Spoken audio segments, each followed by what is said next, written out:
Hey y'all, welcome to Pink Shade. It's Monday, and as you guys know, life after lockup, love after lockup, it's on hiatus. So Mondays, I'm just giving you fun, new content. And today I've got a friend of mine here to talk about a documentary. You guys probably know Landon Bryant from his viral TikTok and Instagram Landon Talks, where he explains how to be Southern to you. Well, I asked Landon to come on and talk to me about this Elvis documentary. What could be more Southern than Elvis? It's called Loving Elvis. It's on Peacock. It's a three-part. I had never seen it. Landon, welcome to the show. Thank you so much for having me. I also had never seen this. Is it recent? Is it a Yeah, recent it's thing? from 2023. It felt Yeah. recent. Yeah, Mhm. yeah, yeah, yeah. I thought so. What Like this has to be overall new. overall thoughts? Overall thoughts, my lord. That's the overall thought. Uh-huh. Is what in the world? That was really wild and really something. And Yeah, I think it speaks to not just Elvis as a person, but to society at large at the time. And like, at the time, it's yeah. so it's shocking. It's just such a different world now. It's such a different world. It's wild. It was the journey though. I really didn't know a lot of that stuff. I didn't And either. well, we'll get to it as we walk through it. I've got a lot of questions as we go through. There's so many things, but it, overall, whew, It was something. I love Did you it. did you know anybody from the documentary? Because as I'm watching, I'm fully expecting somebody I know to pop up. I was looking for last names and all that. And I did not know anybody, but we. I know that if you and I both spent a little bit of time, we could find the connection to it. At least two people in the documentary. At least two. Well, I already have a connection to one, and we'll get there. But there you go. And I know my parents know this woman. Yeah, yeah. That sounds exactly right. I told my mom, I was like, "Y'all have to watch this because these people are all like your age." I mean, Elvis would have been my parents' age, you know? I was like, "You And your people aren't far from there either. Geographically, they're right up there. my, my dad and the uncles and stuff all had this story, about Elvis and his band coming to play at the Sigma New House, and, I mean, they'll never forget it, and then, because Elvis was sort of, like, Yeah, famous around their area, but it's not like it is today when somebody's famous, it's like, boom, like, worldwide because there's no you have to wait for the paper to right. come, right? There's no any way to find out about anybody unless you just go see them. So, and then when he got so famous, they're like, "Wait, like, we know that guy," kinda? It'd So, be so yeah. weird. What Yeah. a totally different world than today. Like what happens, we're also connected. Yeah, and then you So listen to the different. radio and you would hear it, and you'd be like, "Oh, wow, he's traveling all over like you didn't even know," you know? So you could just Yeah, have a and house that in the would be so middle of awesome. Memphis and just assume nobody would come over. Well, when in all these episodes, people were just at the gates. I mean, it's like at least one of those girls met him at the gates of, Yeah, yeah. And standing in of his driveway at his parents' house that was, like, in Memphis. Yeah, I was like, yeah. "When did they move from Tupelo to Memphis?" They didn't address that because I wanted them to get the They didn't Mississippi in address there that. for us. I know they didn't address that, and I don't even know. I don't really know how long it was. It must not have been. He must not have been in Tupelo for too long. Yeah, I don't know the answer, and I don't know if, like, I don't Vernon know had too a much about it, job. but I just, I always want Mississippi to get some kinda shout out. for sure. Yeah. Well, I feel like you can see the influence in, Yeah, in the moves and the sounds. and then maybe after what we found out, maybe we don't want the shout out. I know, like Ooh, it's a little the crazy. whole thing was just like. The whole time I was like, oh no, not another one." So we'll start off with episode 1, which was called Mama's Boy versus Rockstar, and we get, all these, like, quick clips of women saying, "He left a trail of broken hearts," and, "When he looked at you, it was over," and, and he Oh, was. really dramatic ones too. Yeah. They were like somebody said something was like the worst thing that could ever happen to Mhm. somebody or something. I don't know. It was like really intense, dramatic, very dramatic. He's, you forget how, like, just real good looking and different looking he was, like, just so I handsome. said the same thing. Like I don't know anybody else that looks like him. Like I don't know anybody in my day. Usually you can be like, oh, he looks like this guy. Or, Uh-huh. I know they look like them. I There's not many Elvis looking people. Like he was really a strange is the wrong word because he was like very beautiful, but he was like not a normal looking person for sure. Like Yeah. very interesting. Yeah, it's sometimes you see people like that. They're so just, like, beautiful and different looking that you can't stop staring at them. And I imagine that's sort of the effect he had on people. Um, Definitely. so we meet some of the And ladies right his away. eyes were something about Yeah, his eyes was really really intense. like Looked like like those he had eyeliner on, but he didn't. like dark those dark lashes. Yes, that's something about that. I don't know. So we meet a lot of the ladies, but they all agree the love of his life was his mother, Gladys. And he was always looking for Gladys in every woman he ever dated. And we find out a lot about that as we go. Hmm. But the first person we meet is Suzanne Finstead. She's the author. She's the first author we meet. She has the long hair, Yes. and she wrote a book called Child Bride: The Untold Story of Priscilla Ballou Presley. Yeah, so when Priscilla met Elvis, just like a lot of these women as we go, were 14. 14. I I know. thought she was like 17, and then he waited till she was like 18, 19. That's the narrative Right. of what we've heard, but that's not true. Exactly. That's what I've always heard. And that doesn't excuse it, but that it's better than 14. My goodness gracious, that's really something. I know. But just that whole situation was wild. What I think about her parents, I'm not blaming anybody. I just like, wow, they let her go over there and let her do all that stuff, and that's really mind blowing to me for people from Memphis. Like I don't know, Yeah, it is. There's a lot of problematic parents as we go. A lot. a lot of problematic parents. A lot, and I would really like to talk to my mom about this. I'm going, to be in Jackson in May for a week because my mom's having, a knee replacement, so I'm just going to help out, Sorry to hear and that. I'm really, because 'cause she'll be, captive audience, I'm gonna really ask her, like, "Would you have let your" if she wouldn't have, but maybe ask her, Right? "Would your Yeah. mother have Find let a out 14-year-old you go off, with this guy?" or just like what the vibe was. Like, was it such a curated world that we didn't think bad things could happen, so it was that way, or Right. was it more of a like just look the other way kind of a thing? I couldn't figure it out that because that's really mind as a parent. I'm like boggled by that. Like that's Same. Same. So the early years he dated this woman, Barbara Hearn, who they say looked a bit like hmm his mother. I was like, I didn't think so. But we meet Barbara. So she met him when she was 19 and he was 21. Okay, we can deal with that. yeah, That's we're doing good. good. We're doing good. We're doing good. We're doing good. Said he was fun and cute, and they would hang out with his family at his house. It was the best possible time to be in his life because he wasn't famous yet. Yeah, Um, definitely. and she said all his dreams were coming true. And at that time, he was really taken to the change, really well. And he got this deal with RCA. This is when, she said he was the most dangerous thing to any woman. He was so good looking, like from another planet. That Yes. that was the dramatic one. I was like, it's so dramatic. But as we go, we see how it's true, right? Oh yeah, for sure. So then we meet Kay Wheeler. Kay Wheeler was from Texas. She was the first fan club president. Okay, you remember this woman with the hair Yes, she rolled walked towards the right up. front? Yeah. Mhm. She was 16, and she said music at that time was just boring, and he was the first white guy doing rock and roll. It was explosive, hmm Kay Wheeler. Now, when her name was Kay Wheeler, I was like, now that sounds like somebody we should know, but we don't. I know a K Wheeler even. I know two K Wheelers. I think. I think that's why, because I was like, well, that's got to be a Mississippi person, but no, she's hmm from Texas. So, anyway, she said it was great. So now, he's still living at home at this point, but Gladys is the head of the house, and Vernon was hmm just, there as a whipping boy. I don't know. So Kay Wheeler says she first met Elvis in San Antonio. I think she says she was 16. Um, she said he didn't even know he had a fan club. So this is just like such a I know. different time. Such a different time. And then says, he just held on to her real tight during the press conference and everything, and she just thought he was so sweet. And then she says that at the press conference, this is when he's still only 21, somebody asked him, "Would you ever get married?" And he said, "Why buy a cow when you can get the milk through the fence for free?" Right in front of her. I know. I was My like, lord. "Wow." So Barbara says, I think he was the marrying type before fame got him. But once he got famous, he just loved having all those women. And then she says, hmm "Now, I don't know what Jackie told you, but she went to visit the Presleys when I was dating him, and they were dating, and I didn't know it." Now, this is Barbara, original girlfriend. So she mentions Jackie, and she don't like Jackie. So, No.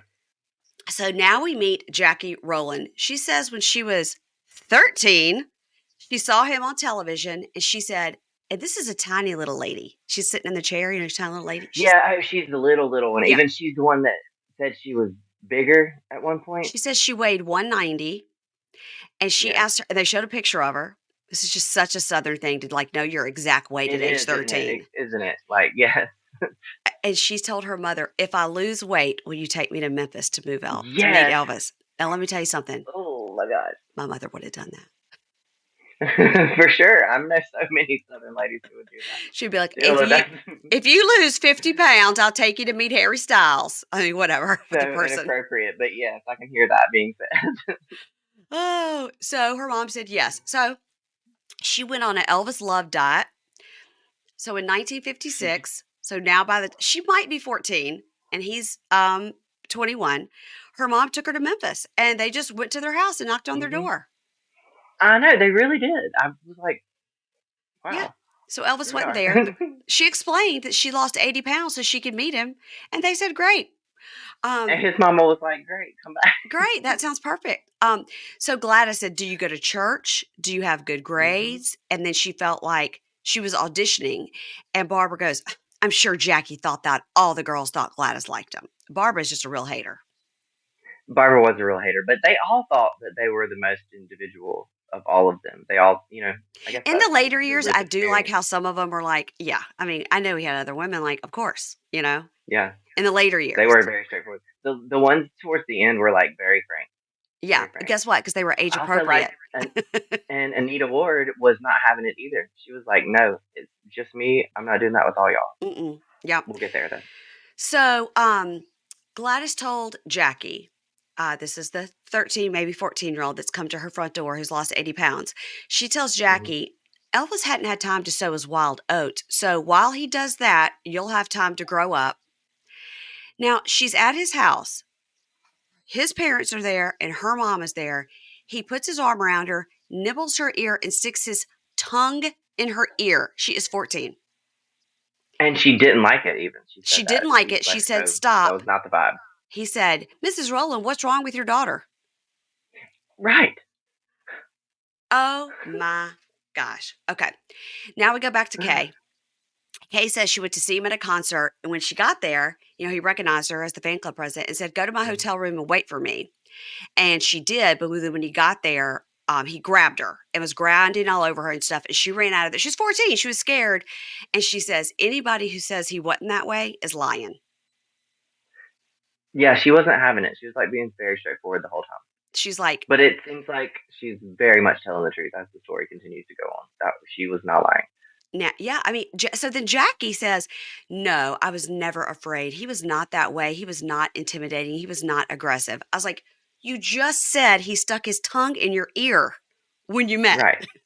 And then complain to your parents when you didn't like it. but he wasn't aggressive with anyone. I mean, maybe No. she just thinks that aggressive means throwing you against the wall, but somebody sticking their Well, tongue in that's your what ear is not right. right. Like I feel like we have different definitions of what is appropriate and inappropriate. It's like so such a different time Yeah. altogether, even for that. Like even the concept of aggression. Now back to Barbara. She says, he wasn't sexual with everybody. He was just very affectionate. And the producer says, were you ever sexual with him? And then she says, well, I don't appreciate that question. I don't care to talk She about sure did. that. She said, "I don't care to talk about that. I Now, don't really appreciate your question. I don't care to talk about that." but Very southern way to deflect off the question, but yeah, guilty. guilty. She was 19, so it's okay. But yeah, Right. yeah, that was, yeah. So, according to Kay, okay, Kay is the fan club president. Barbara Hearn told Kay she was expecting a ring for Christmas, but instead she got a Sunbeam Yeah, razor, I know. And what is that? Like a shaving razor? Like like an what? electric What? razor, because that was probably a new thing. Hmm. Okay, so it was a new exciting Probably. technology at least. I just couldn't. I was like, why did you get her a razor? I can't. I don't understand Probably like what a the thinking was Sunbeam, behind like that. ladies' leg shaver Okay, razor was like a brand new thing. like a new Dyson hair dryer or something. Maybe that's Yes. what. Oh, yeah, that's a good comparison. Yes. Yes. That Uh, actually makes more sense. yeah. But still, not a ring. And Barbara says, that's not true. He did give me a razor, but I wasn't expecting a ring. He brought somebody else home for Christmas, a Vegas showgirl. Well, here we go with the Vegas showgirl. In 1957 is when he hit it big, and that's when he bought Graceland, mostly for his mom Gladys, and that's when he hmm meets Anita Wood. Now, hmm Anita Wood later married a big Ole Miss famous football player, and totally my parents knew her. Really? Hmm. I wonder who. I wonder when she was at Ole Miss and what all that was going on. That would make so much sense. You could look her up. Anita Wood, Yeah, I'm gonna look up whoever was her when she husband. graduated. It's literally like if I say the name, you'll go, "Oh yeah." It's not Johnny Vault, but it's Yeah, like a name like that. If it's like if I said Archie Manning. It's a name like that in the Ole Miss right. That I was like, football did world. she marry Manning? Johnny Brewer. Yeah. Johnny Brewer.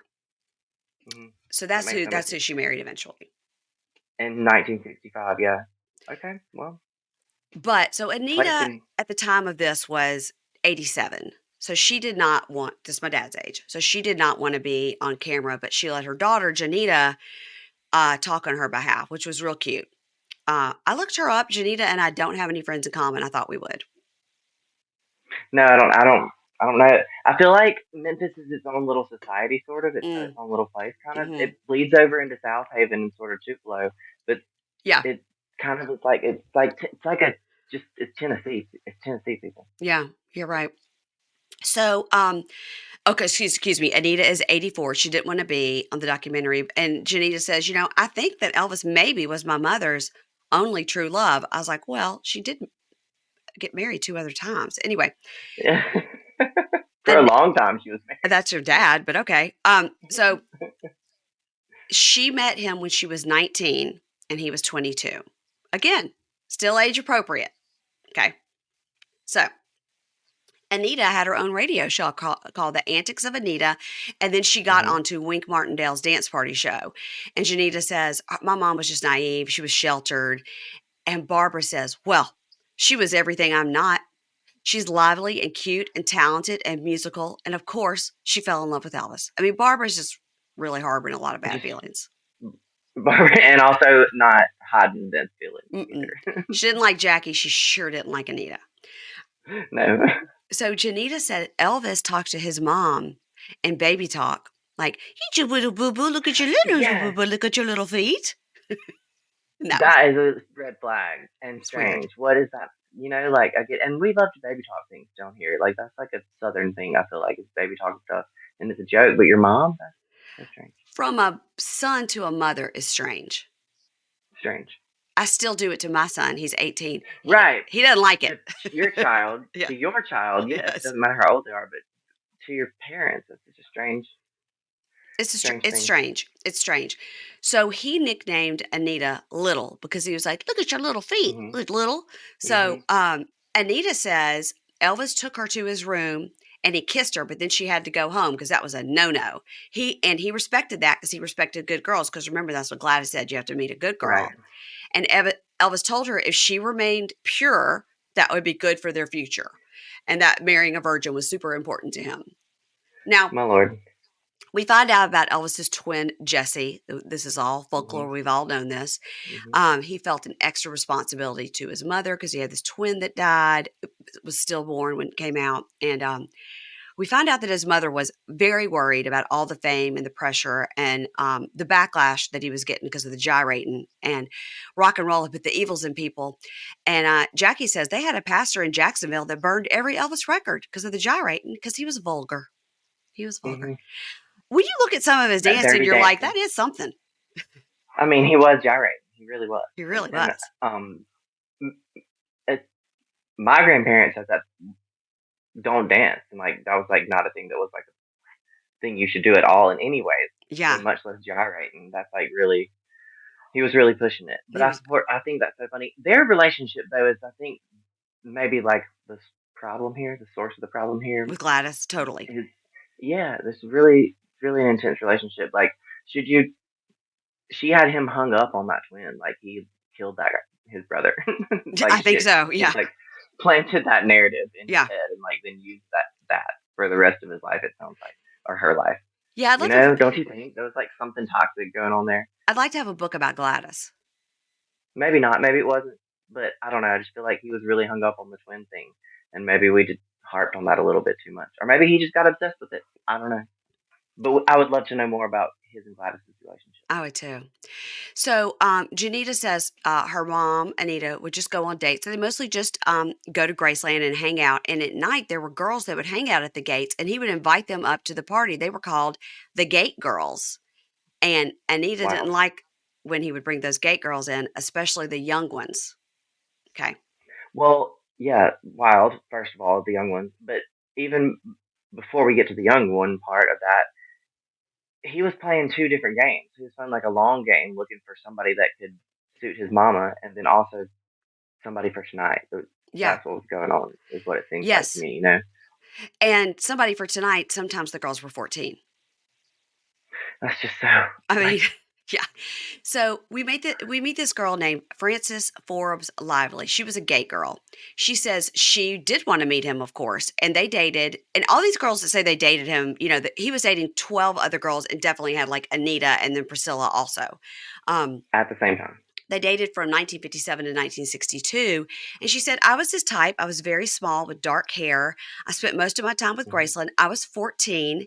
He was 22. I would skip school to go over there. And he was attracted to the younger girls because he never really grew up. And he said Elvis would laugh all the time and say, 14 will get you 20. So he knew that That's so a wild. 14-year-old would get you 20 years in prison. He knew this. Right. That was a thing. At first, I was like, so were we just not making a big deal about this at the time period? But he knew the whole time. Like, he knew the whole Yeah. time. I don't know. Was it not Really something. illegal? Or, Really something. Like, such a strange and dangerous thing to do. yeah. So he knew. I don't know. And then she said every girl that he dated seriously did start at 14. And as we go along, we find out that's true. That's like the secret number. Um, Jackie tells us she was a secret and nobody was supposed to know about her. Hmm. And then she said, the end to our relationship was when Gladys asked my mom if I could move to Graceland because Gladys wanted to raise me to be sure I'd be right for Elvis. And See, it's just weird, real some weird. strange dynamics. And she said, and after that, it was like, no way, I wasn't allowed to see him anymore. And she said, when I think about that, and my granddaughter, who is 14, she was like, when I think about that, of course, Right. it's no way. So 14, 15 years old, and Gladys says, can your daughter move here so I can just like groom her until she's 18 and then she could be a virgin for my Right. son? It's just wild. Y'all, that's really something. That's like really, really something. And I, I feel like families are close here. Like that's the whole thing. We're in each other's business, but that is a step. It's too We took far. a step too far. Yeah. Hmm. Hmm. So, Francis says, the girls and everybody that all hung out, the gate girls, it was just good, clean fun. Anita wasn't always there. And sometimes he'd have two dates in one night, but Anita was his number one, and she was more Hmm. age appropriate for him. So, Anita got a contract to be in a movie. So she went to Hollywood. She saw him on a movie set, and then she was going to stay. And so he ended up leaving, uh, Hmm. Hollywood, and she was in her hotel room. He like gave her safety instructions about how not to leave the room and everything. And then right after, he was like, you gotta come home. You can't do that. He was like possessive and jealous and didn't Yeah. want her to be alone. So he didn't let her do the movie, and she had to come back home. Right. I know. Crazy. Meanwhile, Mr. Gallivanting around. Meanwhile, You know. now Jackie tells us at this time he had a hair trigger temper. He was childlike, Hmm. and he was taking these diet pills. This is where we start. The diet pills is where you That start, is. and that made him a Hmm. little aggressive. The diet pills. Janita says her mom knew that he took pills to go to sleep and to wake up, but there was nothing wrong with it because they were prescriptions. And the concert promoters were providing him with the uppers and the downers to keep up with his crazy Hmm. schedule. That seems to be a trend at the time. Didn't they do that to Judy Garland and stuff? Yeah, Like it was like a whole thing. yeah. Hmm. Now we see the premiere of Jailhouse Rock. That scene from Jailhouse Rock, the famous one where it's the set with the jail and the dancers. That's like so iconic, so good. I know, it's like that's why watching this documentary was so conflicting because that scene is such a cozy, nostalgic feeling. It's like such a high for Yeah, society at large. Like we all know that and we all relate to it. So it's never meet your heroes. I guess yeah. I it's think one that of the yeah, lessons. that's exactly right. So Kay said she went to the Kay is the fan club president. She went to the premiere Hmm. of Jailhouse Rock, and she says when she saw him, he looked different. He looked melancholy. He looked sad. She thought Hollywood was chewing him up and changing him and spitting him out because around this time he had met Colonel Parker. So And that was there we go, Colonel Parker. My goodness gracious. Gladys didn't like Colonel Parker, and this is the only time he didn't listen to his mother. I know, and I wonder why. Do you think it was? Had he been in the military yet, or was that No, we haven't after? gone yet. We haven't gone yet. We haven't gone yet. So I was thinking, well, maybe it was the military that, like, that respect made him listen to Colonel Parker so much. But I don't know where if he wasn't there before. I wonder how he slunk in like that because he slunk right in and was the problem. I feel like I think that he among came in other and was problems. like, I'm going to make a million, you're going to make a million. Mhm. And he played this huge and negative part in his life. He was like a carnival caller, they said, a Mhm. huckster. He was. Um, And what he said about that he didn't care. The nurse said that Colonel Parker didn't care about health. Colonel Parker cared about money, yeah, and that right there was like the whole thing. He didn't care about Elvis. He cared about the money they were making, he and just you saw can him see as a that money through the whole making machine, not documentary. as a person. Hmm. And at this time, Elvis and Anita were talking about getting married. And Colonel Parker said, you can't get married because it'll like ruin your career. Hmm. Um, and Anita, knew that he had to be seen with all these girls for his career, but she knew that she was the number one. And Gladys did want him to marry Anita Parker, to marry Anita, but Colonel Parker had taken over. Now we get the draft Right. notice. Now the fan club president Kay says she thinks the draft notice was a way for the government to get rid of rock and roll. Well, what a theory, and who could ever know? I mean, my goodness, I've never thought about that at all. But Oh my there you God. go. But Colonel Parker saw it as a great way to reform his image as an all American boy. They weren't in war, so he could go to Germany, Hmm. and he did not sign up to be in the entertainment corps. He signed up to be in, regular corps. Um, But then didn't live. Did you know? Did you notice that? he didn't have to live on base No, in the that's I didn't know barracks. they did that for people. That was I didn't different. either. I He had think his maybe own it was like a place special as occasion. well. Not the narrative I've heard before. Still served, but not. Well, us too. I We just thought he was imagined just him in the like barracks, regular in the hmm barracks. Yeah. like it Um, was mashed with Elvis. But Gladys worried so much she didn't want him to leave the United States, and they said him leaving the United States had a huge impact on her health. Vernon, Vernon was with him, so he hadn't gotten to Germany yet. He's in Texas when he gets word that his mother was very sick. Now it was very vague what it was, but they say they don't know what she died of. Was it her heart? Was it hepatitis? Was it cirrhosis of the liver? Was Gladys That's what they a said. drinker? Yeah, I know because they don't mention anything about that, like any of the habits. So who I don't know which one of those it could. I don't They know. didn't say anything about her drinking habits. Mm-mm. So, Yeah, that was but you that can was get out of the cirrhosis. blue. But you can get cirrhosis from like fatty foods too. So That's true. who knows? That's true. I'm not sure, but it did seem out of the blue. I feel like there's more of a story to her death than we know, and it might not be that interesting, but something you don't just suddenly, typically, Yeah. of those things. If they had said a heart attack, then okay, but I don't know. Well, 'Cause, we need that's why we need our book on Gladys. we Yeah. do. Who's gonna do that for us? We I gotta don't find know, out. Landon. I think you have a lot of spare time. You could do it. You're a book writer now. Um, Right, so and I just have to pay attention so well. um, he arrives back in Memphis from Texas, and she died soon after.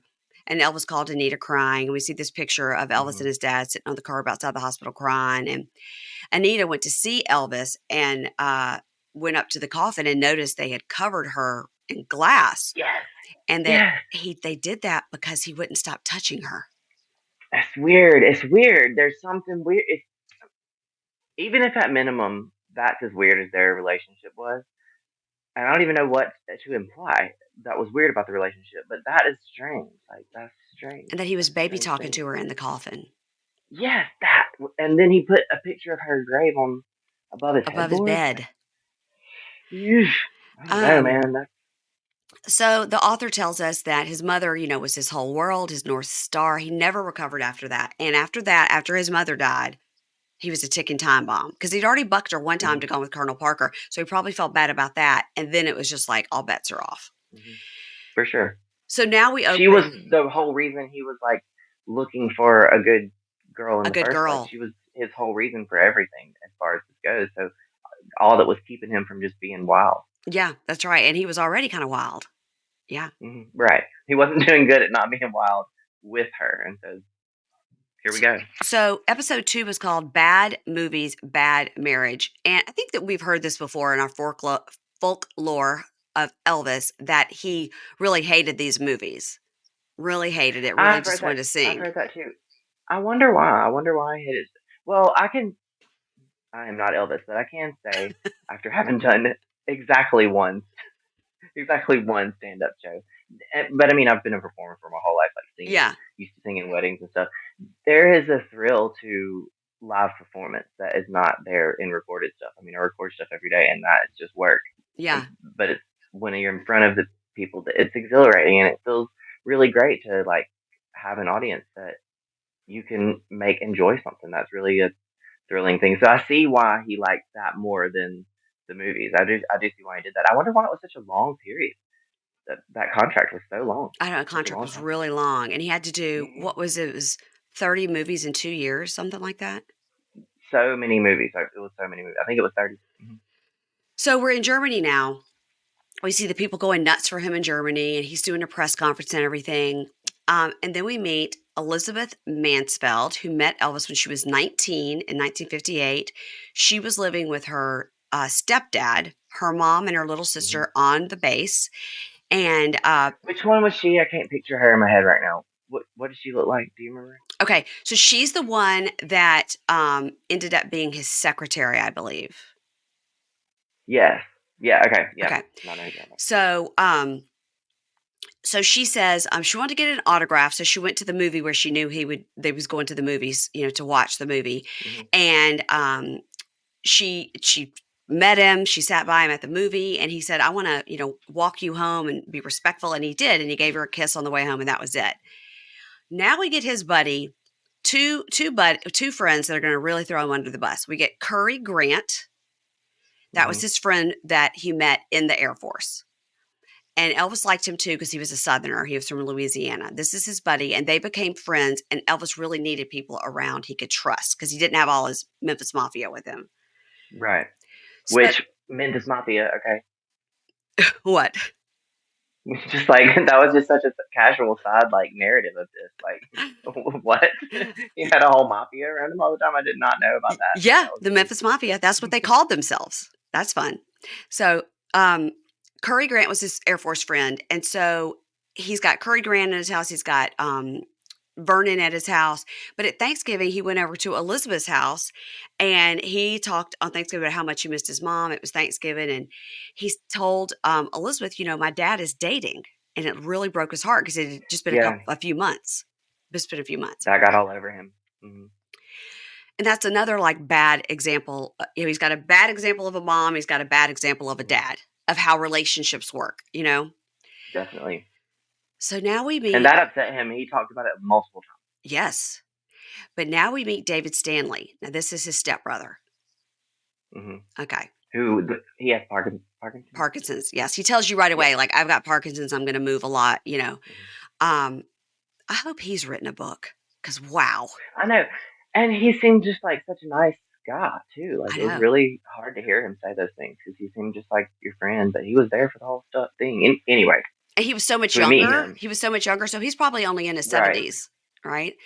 Right. Um, So he said, my parents were having problems, and Vernon moved in on my mom. And it was a torrid love affair between Vernon and Dee. That's his mom. Now, we do find out later that Dee first hit on Elvis, and he was like, ew, over Yes. 20, get away. Um, she had three little Yes. boys. Yeah, she had three little sons. He wasn't about that. Nope. Um, so when she couldn't get Elvis, she moved on to Vernon, and that worked just fine. So now Elizabeth says they needed a secretary and somebody who could speak both German and English that to go through help them with their mail. So she took the job and she moved into that house on the base and she slept in the bedroom right next to him. And she says, Yeah. I was one of the girlfriends, but he had lots of girlfriends and he was in love back Hmm. home with Anita Wood and he would eventually marry Anita because that was his mother's choice. Right. And she said, didn't she even say she heard them and stuff Yes. like next door? That's Yes. really something. Yeah. Really something. And that's like when Curry, the friend, comes in, and Curry comes in and is like, poor Elizabeth would hear him with one girl and that girl would leave, and then he would call Elizabeth into the room, and then I maybe know. a few hours later get a third girl. I know. Wild. Again, Elizabeth, just say no. I mean, you know, so I know, but then you're like, you live in Elvis's house. Like, what are you gonna do? Like, I don't know. It's really something. Get out of Elvis's house first of all. But yeah. I mean, she was age appropriate also. When she met him, she was mhm. 19, so now she's probably 20. So, Janita says her mom just thought Colonel Parker was making him be with those girls for publicity. And he would tell reporters he was not in a serious relationship at all. But then he would tell Anita, when I get home, we're gonna get married. Right. And also, I don't think that was a true narrative. I think Elvis was, and I don't think that was a Colonel Parker strategy for him to be with all these girls. I think that was like how he was, and that was, I think the seems like to strategy me. was to be seen with all these girls. That's what he told Anita. He was just getting Okay. Yeah. Yeah. pictures Yeah. with them to look like he was with all these girls and to be Right. kind of vague. So he'd still have all the fans, but really he was like Right. banging all these chicks. I mean, But sending the message, you too yeah. could be To with Anita, Elvis. you're the only one. I'm just putting my arm around these Right. girls for pictures. Right. Yeah. No social media. The girls can't shout it out, I can't stalk and see what Mm-mm. was. So Elizabeth says in Germany, sometimes there'd be girls waiting outside for autographs, and he'd pick one, and they would go upstairs. And the producer says, "Well, what did you think was happening when he took those young girls upstairs?" And she said, "Well, I'm not going to talk about that." She did say that. So the author Suzanne that we met earlier says being in Germany really changed him because he no longer had his mom. There was just lots and lots of random women. It was like a girl factory. He was emotionally compensating for the loss of his mother, and he was worried about his career. So he was like overtly promiscuous, Overtly. overtly. And Elizabeth says, it was hard because he was my first love, but I knew that if I complained, I may as well pack my stuff and leave. So she Right. knew, like, if I complained about all the women, I wouldn't be able to stay there and like have this job and be in his stratosphere. But also, he's like having other chicks and like we share a wall. And he does fire people later for just calling him out. Yeah, So for calling him out, she was right? she was correct in those points. So she said it was really painful because she did have feelings for him. It was very painful. Hmm. And the author was like, yeah, it was emotional torture for poor Elizabeth. So Curry said Elizabeth was a wonderful girl, and I was really sorry she got treated that way. But I got to tell you, the Curry says this, the first time I ever saw Priscilla, I literally couldn't believe it. Like, just like we're saying about Elvis, like she was so otherworldly Yes, beautiful.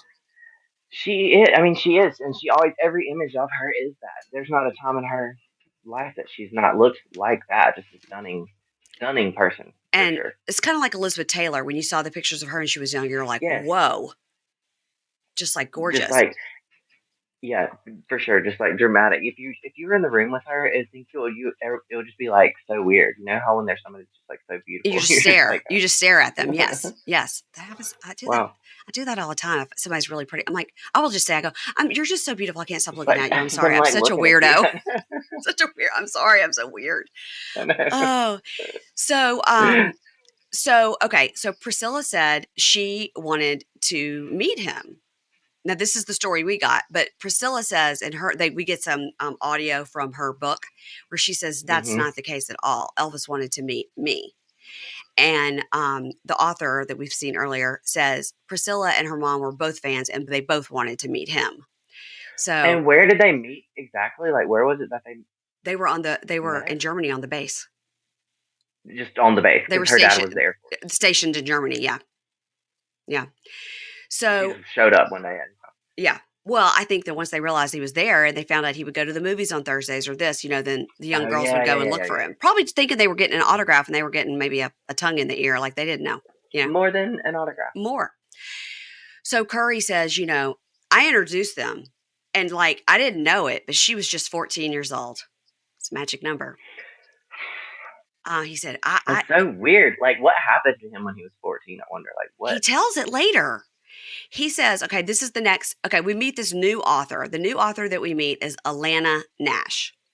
And she was like in the black shirt with the straight blonde hair and like heavy eyeliner. Yes, yes, yes, yes, yes. And she says 14 was really an age for him Everything he thought he wanted was petite and dark haired and looked like a young Gladys because he was stuck from his first love who rejected him when he was 16 and the girl was 14. And that's why he was stuck on 14. Well, it's also that's just like so wild, and also not an excuse. I Like had a grow up. boyfriend that didn't That's love it. me when I was 16, but I don't go after 16-year-old boys. Didn't we all like that? So, That's weird. it's when you fall in love hard, but you have to grow up and You got to move on. move. Yeah. It speaks to like somebody having no limitations and no inhibitions. Like when you have that much like power, basically. I don't Yeah. know. It's a lot, there's a lot to unpack there, but yes. Yeah. So Elizabeth said he took her, Priscilla, upstairs. And Curry said, "I don't like this. Like, it's too late for me to be taking her home to her parents." But Curry goes, "But the parents really didn't care." And the producer asked Curry, Wild. the friend, "Do you think it was inappropriate for him to date someone who was 14?" And Curry says, "This is his friend now." Says he could control somebody that young, and then he meets the parents and schmoozes them, and they were fans, and then he could control the parents with his fame. hmm did you see that documentary a long time ago that was about like the parents that kept giving that girl up for she was like kept getting like kidnapped sort of like by that man Yes, next door. That is like those vibes. by the It's guy like next those vibes door. like Like, what? yeah, Yes, yes. And yes. he said it was a religious And thing or something. it was like over and it's like more than once he kidnapped her from this, Yeah. and they just let her go back. And that's what this feels like to me. Like the parents were just like totally blind, like to a point of like, oof. I guess you could let it go so far that you can't think about it anymore, or else it would just like ruin you. It's the only way I can think. I I don't know. know. It's They interesting. really did do some stuff. The stepbrother David says, I mean, she was a kid. She was, what would that? He is an enlisted man, has lived a life. He's 22 years old. What Yeah, do you talk to a 14-year-old about? You right, know? exactly. So Curry says, he was careful when he was around these girls because he didn't want to get in trouble. So whatever he was doing, he was, covering his tracks. So then we get the Priscilla recording from her book, and she says, Elvis was very lonely, and he used me as a sounding board, even though I was just 14. And I thought after our 8 months together in Germany, I would never see him again because he was done with the military. And at a press conference, he was asked at a press conference, "Are you a little too old for the teenagers now?" Yes, awkward. It was awkward. And he says, "Well, I don't feel old." I I think know he chuckled. He was, and like that's not what we were talking about.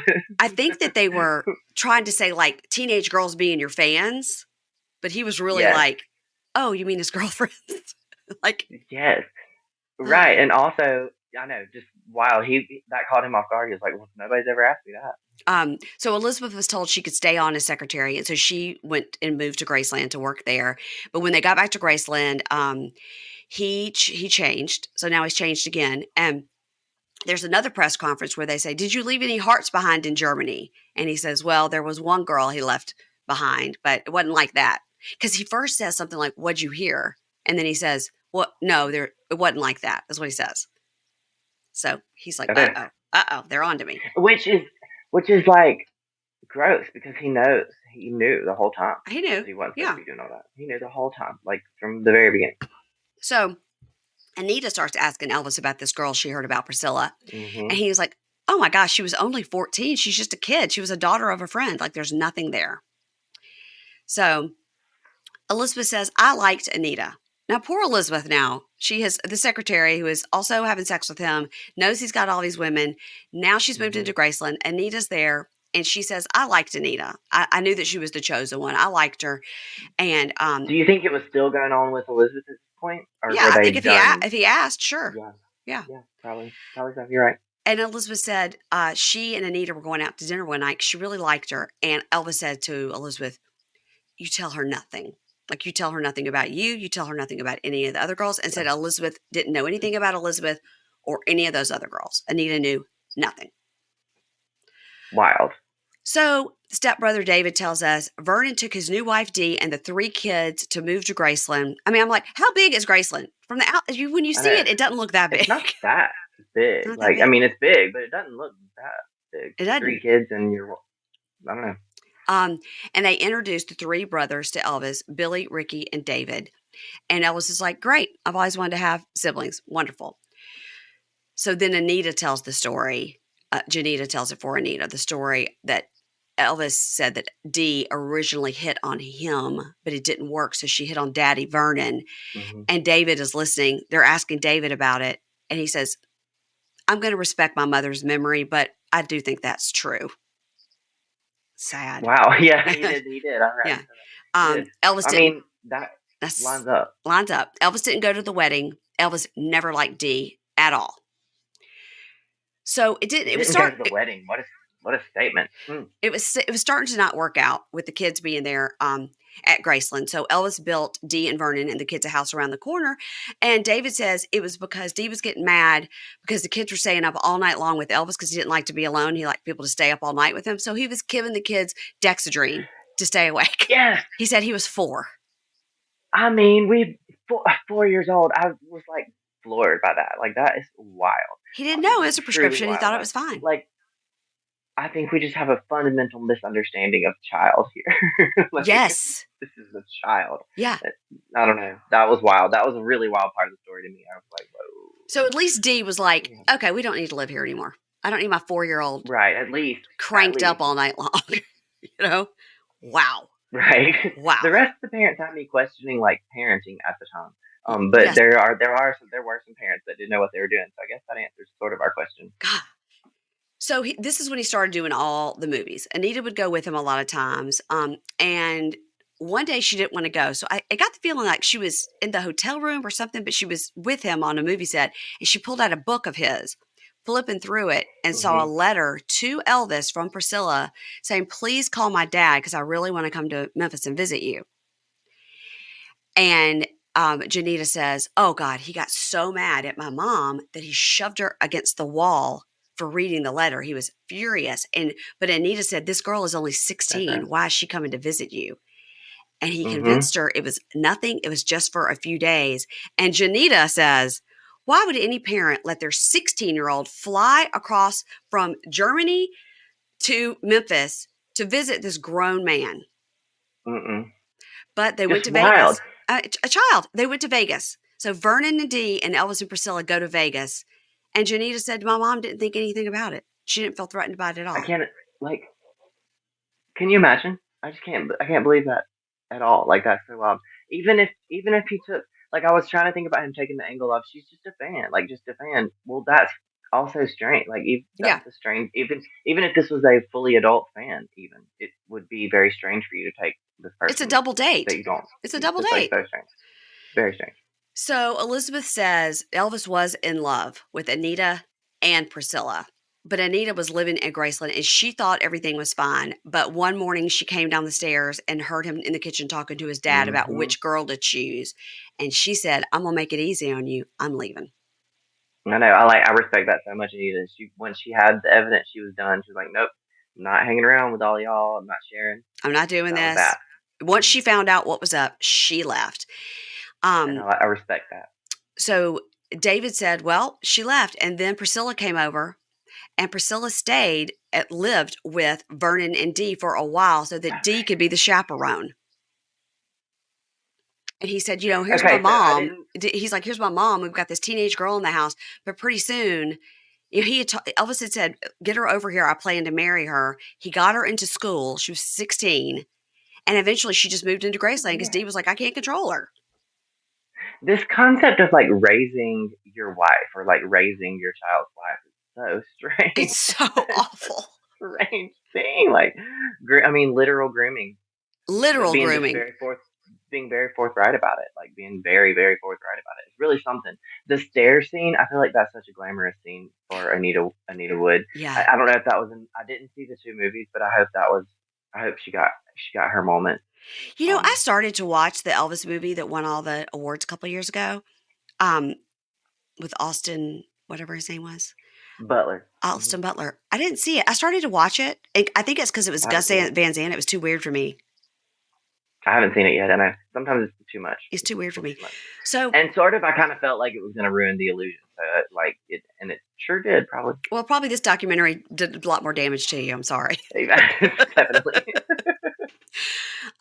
So she was basically hidden away. Priscilla was hidden away at Graceland. It was like a secret because Vernon, Wild, like a princess, like Yes. hiding in a tower. Yes.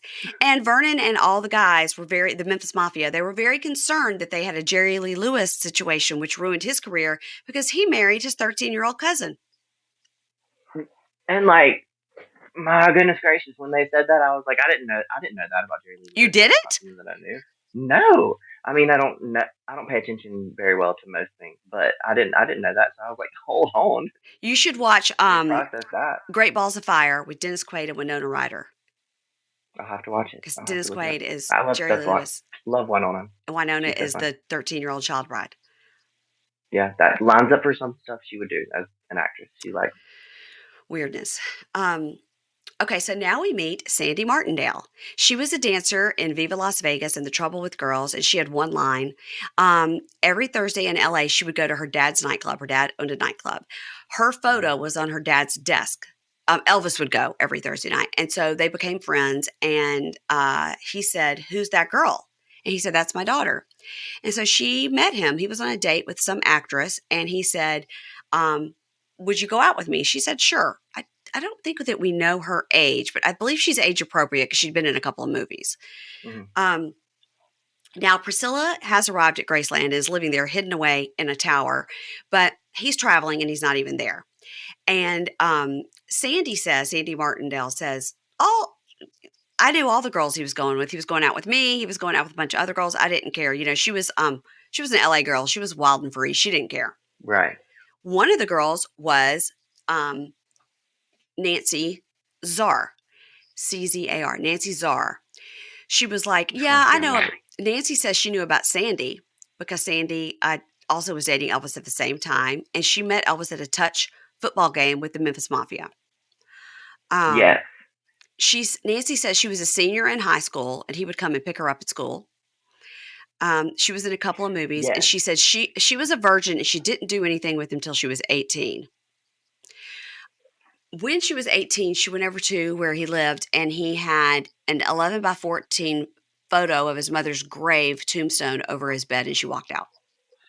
So strange. It's just so strange. That's the strange thing. Not just his mother. Like that would also be strange. But like his tombstone. Is that a thing? Do people do tombstone photography? Is that like a weird Southern thing that we don't know about? I know about graveyard photography, but just like not of a, just like, I love a beautiful graveyard, but Right, but I don't think it's a tradition to like I don't know anybody with a photo of somebody's tombstone in no, their house. no. Like, oh, I'm just going to remember my dad. Here's a picture of the grave. Like, that's Yeah, no. So, strange. okay, so she walked out at that time. And Sandy tells us that's when Elvis was making a lot of movies. He had a deal for $1 million per picture, and he made Hmm. 31 of these, and then also got 10% of any of the back earnings. And then, of course, Colonel Parker was also taking like 50%. And gambling with it. Still a lot of money. Still a lot of money. So much money for sure. So much money. So his stepbrother David says for summer vacations, they would go visit him on the movie sets, and he was dating all these actresses. But the one actress he didn't get along with was Mary Tyler Moore, and it's probably because she didn't like his advances. Well, she's a bright lady, as we all know. Thank you, Mary And I Tyler can see Moore. her not putting up with that. She does not seem like somebody who would put up with any type of that Yeah. type of shenanigans. She's like, I'm a I real love act. to know that even. I love to know that too. And like, I'm a real actress. What's this bozo doing here? Hmm. I know. So, I like that. so we see a lot of clips and chatter now about Anne Margaret. And Sandy said Elvis and Anne Margaret had a love affair for about a year, And and she was beautiful. She was a so beautiful lady. gorgeous, Where did she come from? Like, who was she? Just a socialite, or she was an actress a while she was beautiful, okay? a singer and a dancer actress. Yeah, I don't Just even know. beautiful. Like she I was don't so even know pretty. Landon. Is she still alive? I think. Really? Well, she was beautiful. Beautiful, beautiful, and she aged very well too. I think it's the red hair. Um, Everybody agrees that Anne Margaret was really special to him. And Curry said, yeah, Priscilla knew he was having an affair with Anne Margaret. And brother David says, I never saw one iota of chemistry with Priscilla. But with Anne Margaret, like you couldn't deny it, it was off the charts. They literally say she was a female Elvis. She was just like him in every way. And Mm, that's why he was so attracted to her. I could see that. I mean, she was so beautiful.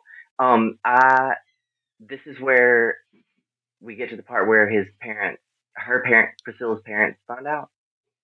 I think so. Are we there yet, or is Oh no, that we're later? Because almost there. that We've got okay, we've got one we'll more get there. girl, Cause I think. wow, oh, there's one more girl between that. So there was two problems with Anne Margaret. Gladys had said, "Don't ever marry anybody in show business," and he'd made that Hmm. promise to Priscilla's father. So because he was so non-confrontational, he just dropped Anne Margaret and would not return her calls. Right. So he's very unhappy now. He's very unhappy as an actor. He wants to do like an actual acting role. He doesn't want to just be churning out these movies. And he says Hollywood's image of me is wrong. I can't do anything about it because Colonel Parker was in control. So he wanted to Right. show his real acting ability. He wasn't ready. So he wasn't strong enough to stand up to Colonel Parker either. So he started numbing himself with pills, the uppers and the downers. Hmm. And Sandy, the showgirl, was like, "It's not healthy for you to do this." And he goes, "It's okay. They're from a doctor. It's fine." I think he really believed that too to the Yeah. very end, or at least like ignorant. He like willingly was ignorant about it because he really. It didn't sound like he ever accepted he had a problem ever. Mm-mm. So Sandy says, Elvis called her and says, "I'm in Albuquerque, New Mexico. Come and see me." And so she did. And then they were together. And then he was like, "I got to go. There's people waiting on me." So she said, "Okay." And the next day, the paper showed up on her doorstep and it was Elvis married Priscilla in Vegas. I know, like wild. I wonder. I guess I mean her dad Yeah. was doing that, but Yeah. I like think wow, because of the that Anne is Margaret wild. thing, Hmm. because it was so It's public. Yeah. also I think another thing about him that is like a weird thing is there are people that love to tell. I mean, I love to tell stories, Yeah. and you love an audience, and you love a new somebody to listen to. And I think there was an element of him that was going around like having the same like sad conversations with each girl. Like I think he liked that audienceness of it, and that's why it was so random when he like suddenly showed up with Priscilla because I feel like he was probably like outpouring his heart to everybody Hmm. else. Like I feel like they were all getting the same story, Yeah. especially because he was so non-confrontational. He never would have told any of Never would have them said anything. like, listen, you're not my only girl. Like I've got, No, just be honest he about it, never would have said that. A lot of those Hmm. girls knew it and went with him anyway. They didn't care. So, she says she cried. Elvis was 32, Priscilla was 22 at the time, and every single person they talked to was like, "No, he did not want to marry her. He did not." But Priscilla's dad pressured Right. him into it because Priscilla had been with him now for so long, it would have been embarrassing. Because like you can't hide away 14-year-olds No. in your house is And the one dad thing was that you the can't dad do. was threatening him like, "Okay, Hmm. so now you're not going to marry her and you've been with her since she was 14?" Well, and think like I feel like the dad and mom. I was trying to think about how they were excusing this in their heads, the whole thing in the first place. And I get like if you had taken that, if you had done that, like given your daughter to somebody like that, you would have told yourself that it was they were meant to be and that it was romantic and that they were like. So when that was not the case, I bet that was a really big blow to the fantasy the parents had developed in their brains. Like that Yeah. you would have to have developed something like that to even allow it. So I feel like that is probably why It's interesting all too that came crashing down. that they got married when he was 32 and she was 22 because like the whole thing was they were Hmm. going to get married right when she was 18, but they didn't. It Right, was 4 but I years guess later. because he didn't want to marry her, He didn't want to. he didn't want to. And Really something. he really didn't. And Curry, they asked Curry, the friend, was do you think he was having sex with her when she was underage? And Curry said, "Yes, no doubt. She Yeah, he was told not. me." Yeah, she He told was me. like not holding back at all. Yeah. She was 14, he was 24. Yes, they were having sex. And she lived at Graceland and he engaged with all kind of sex play with her. There were Polaroids and other girls in costumes, Yeah. and Priscilla's family was going to blackmail him, and Colonel Parker didn't want that to happen. Hmm. And Elizabeth says, the secretary says, he should have never gotten married. One woman was never enough for him. He knew it. Mm-mm. He was never going to change. He should have never gotten married. I know. And that would have ruined him. I mean, like they did have the blackmail. I That had to blackmail him. wouldn't it have? That society at the time would have hated that. It's not just like a Me Too situation. Like No, no, no. it I would think have they would have been been like, "No, excuse me, you're 24 and she's 14." Now that sounds way worse right. than 32 and 22. Right. Yeah. Exactly. That's what. So if that did come out, it would have ruined him. I was like, wild. Yeah. So wild to think about Well, now we get to that episode he would take that 3, risk. which is a renaissance and a reckoning. So he continued to see other women, and we see some shots of the Vegas show. So we see that that show that we've all seen where Mhm. he's in the black leather. He sits on Mhm. the stage. I'm thinking like, God, that must have been sweaty. Um, and So then, sweaty, so sweaty. But he finally like looked good. It was like oh, he in looked that like he black was in his outfit, element. oh, Like yeah, as far as like he was like performance wise, he was he was great because he was back to done with the himself. movies now. Right. He got to. He said he wanted to be Elvis. He was. I mean, he was Yeah, ready to be Elvis and not a movie and star, not and a that movie was star nice. anymore. Mhm. So, and then of course we get tons and tons of shots of those hideous white jumpsuits. But he was, he was, And everybody wears those as the costume. It's the white jumpsuit always. yeah, yeah. I was like, somebody put on that leather outfit. That was a good look. It Um, was. we meet Letitia Clark, his nurse. She was. I thought she was hilarious. Like she could live a mile down the road from me in the woods and that way, and she would be. Yeah, I just like feel like I know her. I know that lady. I've worked with her many totally, times, many totally. settings. And also wearing her "I Love Elvis" rhinestone shirt. Yes, Yes. yes. So she said he was touring. He was going a million miles an hour. It would be impossible for anybody to like keep up with that schedule. She goes, "Yeah, I was his nurse. He liked me. I'm a good old country girl just like him. So I was his nurse from 1968 to 1977." And she and her family lived at Graceland in a double wide in the backyard. And don't you know she took good care of him? I bet she was no nonsense. She said he was wonderful. Now, his Hawaii special that we saw, that was when he was in the white jumpsuit with they put the lays Hmm. on him every time he'd lean in the audience, was seen by 1.8 million people. That was huge for the time. Didn't they say billion? Did they say million or billion? You know what? It's a typo. I put it in, so I don't know if it's B or M because I did N. So look, I think it was B, billion. it's B because the B is next to the N. Sorry. So is It's M. yeah. It's I think it's billion because that is wild. Yeah, I Um, saw it. I remember that's watching it. so many people, and like we see numbers now. Like that's the world we live in. Is like numbers of views and stuff. And 1.8 billion. That's Huge, staggering. That's huge. staggering, and really something. I also didn't know that was the first satellite Oh, televised thing. yeah, That's because it was cool. from That's really Hawaii. cool. Yeah. It was the S- first time and so it went around the. It was the first around the world concert. Yeah, Cool. that's cool. So he's rich, rich, rich. So, in 1972, David is now 16 and he went on tour and he worked for Elvis. And he says, prior to that time, I just thought he was my fun, cool older brother. But now on the road, it was like, where's my girlfriend? Where's my drugs? It was a He totally, saw him. He he saw saw who he him. was. And David says, what the world doesn't know would really shock you. It was insane. I was like, I know. where is David's book? And when he said that, I was like, I'm already shocked. I'm like very shocked And it gets worse. with what y'all are telling me right now. So I can't. Ooh. Now we meet a girl named Kathy Tatum. She met Elvis at the gates when he was signing autographs. She was 18. I'm gonna look at But her. she said she was 18, but she was only 16. And of course, he didn't mind that at all. He was 34. Oh yeah, yeah, yeah. She was kind of funny. I thought that her demeanor was funny about it. She was kind of funny. She shows a necklace that he gave her, and she said, I thought I'd never see him again. It was 2 nights before that he was going to start that residency in Vegas, and yeah, he was married to Priscilla, but she was in California Mm. 6 months at a time, so who cared? It's just a formality at that point. Right.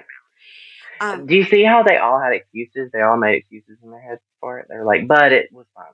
it was fine, and David says, the story is that it was this just great love with Priscilla, but according to her, they only had sex one time when they were married. Right. That's what she said, That's what and she she said. doubled down on that sort of. Um, Kathy Tatum said Elvis had two rooms all the time at the Howard Johnson down the street. That was considered a really nice hotel. He had them rented all the time, and that's where they would meet up. Like one would be for a party, and one would be where he would take girls. Which, like, I wonder what the conversations with Priscilla were about. Why do you have two hotel rooms at the Howard She Johnson? didn't I know. guess to have, she didn't know. Oh, He just get in his I was car and like, drive down the road. She didn't know. wild. She couldn't track him. They didn't have iPhones. Oh yeah, and yeah, you're right. You're right. That's wild. Everybody in the Memphis Mafia had wives and girlfriends, and they just laughed at all his jokes, no matter what he said. He always had to have somebody around him all the time. He could never be Hmm. alone. And I Um, think right there at that moment, if you ever find yourself you can't be alone, then maybe it's time to seek some help. like you need to be able to be with yourself. I feel like is a key to Yeah, I mean, we find out living later that living. people had to watch him sleep.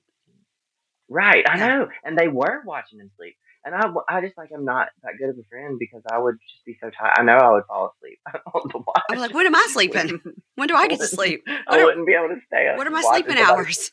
sleep. No. Um, so she says she never went all the way with him. She said it was a challenge, and that's probably why we kept dating. And, I think she's right too. I think the moment he got it, he would have been yeah, and she said, done with it. "I just thought if I stayed with him, I'd end up like Priscilla. He'd find somebody younger eventually." And I was so glad that one of them said that finally. Like we were acknowledging, like that was very grounded in reality, and Yeah. I was glad to see that from somebody. Like you are right. Good for you, 16-year-old you having foresight. So, Priscilla and Elvis divorced because she just couldn't live with all these other women being around, and the drugs had gotten out of hand. And she left Elvis for this guy named Mike Stone, a karate instructor with a sick afro. Yeah, sick afro Yeah, and cool, like he was karate cool instructor. That's like such a power move because she definitely was like, no, I'm gonna be because the authority Elvis in was this very into situation. karate. I So, didn't know that. yes, I didn't know that. yeah, My kid goes to karate, so I was like, okay, karate you better watch out for as a those whole thing. instructors, Landon. I know it will When be. your wife is there, you be like, "Don't look at those instructors. Don't be like Priscilla." Well, his instructor is like well past. Well, I don't know how old he is, and I don't want to say, but yes. He's an Anyway, elder. He's an elder gentleman. carry. Yeah. Yeah, I'll be very surprised if that works out. So, Elvis put out a hit on Mike Stone. I know. Just like, and at this point, I was like, how many things are y'all gonna say that is like revolutionarily shocking? And we're just dropping it so casually at this point because everything in this whole story is just nuts, like Yeah, just nuts. He really took out a hit. put out a hit. I don't know if you know this, but I just finished watching The Sopranos like a month ago. Binge watched it. So I'm So like good. very mafia, like thinking about the mafia a lot, like more than I ever have. So It's when I top saw of the Memphis mind, top Mafia, I of was like, mind. Did you love wait, Sopranos? It's what? so good. I loved it. I will say, I think it not having commercials and being back to back made it a little more on the stressful side than the like, because it's kind of comedic. Like Well, it's they didn't ever funny. have commercials. It Um, was on HBO. it didn't. Oh, I didn't know that. I didn't know it didn't HBO, have commercials. So everybody experienced Sopranos in that manner, like just but straight through. not There binge wasn't it. It commercials. was I one a didn't realize week. that.